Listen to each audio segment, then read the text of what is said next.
Algunos de los objetivos de este camino largo, difícil, pero apasionante, que exige de la perseverancia de muchos años y de tantos compañeros. Tratar de volver a ubicar a la política en el espacio de las ideas y de los valores. Sacarla de donde ha estado predominantemente en todo este último tiempo y más que nada en esta última campaña. La capacidad de influir en política ligada a los negocios, al dinero y a la posibilidad de convertir a algunos políticos en actores de comedia. Y eso la aleja precisamente del lugar que nunca debió abandonar, que es el espacio de las ideas y de los valores y de la acción, obviamente, correspondiente con eso. Ahora, es gravísimo esto y es muy peligroso, porque ustedes fíjense que cuando una persona con mentalidad empresaria invierte tanto dinero en la política, invierte tanto dinero en la campaña, no cabe ninguna otra posibilidad, que es porque está convencido que cuando llegue lo va a recuperar. Es decir, la política como inversión, la política como inversión. Y hoy escuchaba, qué cosa curiosa, me pasó, hoy escuchaba a una candidata que aparentemente aquí en Capital Federal va a tener muchos votos, y decía, qué pena, en el cierre de la campaña, escuchaba por radio cuando venía en el auto.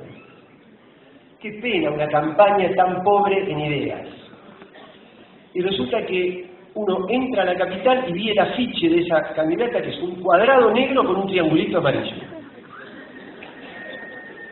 Esa es la propuesta. Y en ese mar de contradicciones, en ese mar del absurdo, es como se ha sumergido esta campaña. Un partido político acusando a otro de que después de la elección se va a reunificar, que ahora se divide, pero después para reunificarse. Ese mismo partido hace 2 años se dividió para después volverse a unificar. Por lo tanto, hay un discurso contrapuesto en la superficie, pero hay un pacto implícito abajo entre los dos grandes partidos, que es para garantizar, y por eso el establishment necesita que se reunifiquen estos dos grandes partidos, porque con eso se cristaliza una estructura social injusta en la Argentina, con eso se garantizan los negocios y se garantiza la impunidad de esos partidos para hacer esos grandes negocios. Y eso es otra de las cosas fuertes que hay que combatir.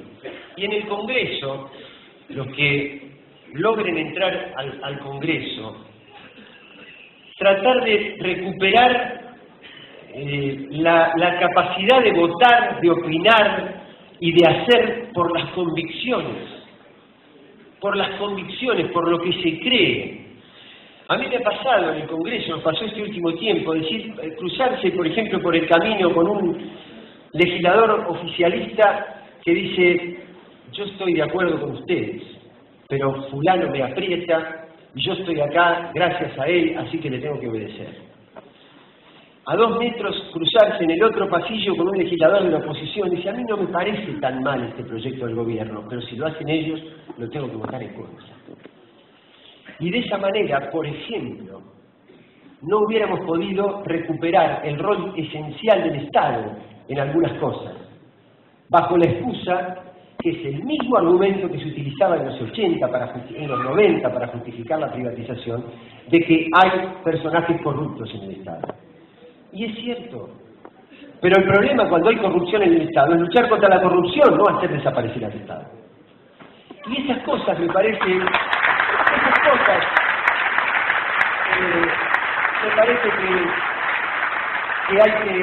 que son por las cuales tenemos que luchar.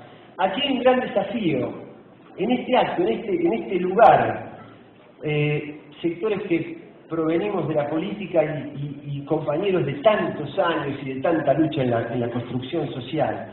Y ahí tiene que haber una síntesis, porque históricamente lo social desconfió de la política y la política despreció lo social, y aquí hay un desafío también. Y lo otro es cómo hacer para, sin resignar un solo valor, una sola idea, un solo principio de nuestra ideología, transmitirlo interpelando el sentido común. Es decir, no solamente hablar el lenguaje de la militancia, sino hablar hacia el sentido común de la sociedad, que es algo en lo que la derecha nos lleva una gran ventaja.